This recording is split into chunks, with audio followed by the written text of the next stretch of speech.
and that was a success. The engine's definitely wet something. I had to drain the oil through the sump plate before I started it, but I knew that already.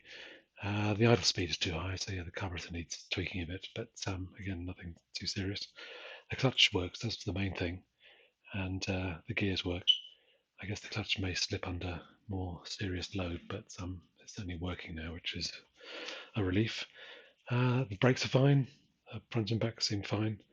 It's obviously blowing a bit of smoke, even after it warmed up, but I'm not surprised at that. I haven't touched the engine really, so the rings and valve guides could well be worn, but no nasty noises that I could hear anyway. So I think it's fine for now. I'll get on the road first and then worry about any sort of rebuild or whatever later, if and when it needs it, or just because it just to cure the smoke issue. There's also some smoke from the paint, and this the exhaust paint was smoking, and a bit of oil from here and there.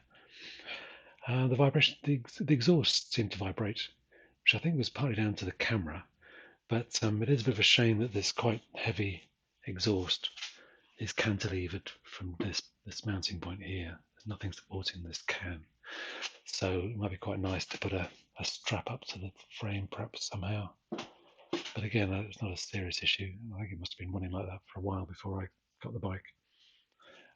The other final point was that the coil was warm after 10 minutes of running. Not by no means hot, but it was sort of slightly warm, which is normal, I would say. The actual power box here, this £15 power box of eBay, was absolutely fine.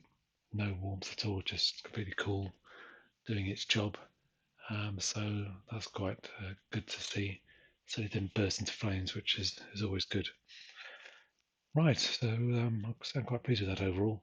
Let's get the registration now and give it a proper road test and take it from there. There's always something to improve, but at least if I can get it on the road, I can pick off those other nice to haves as I go along. Okay, thanks for watching.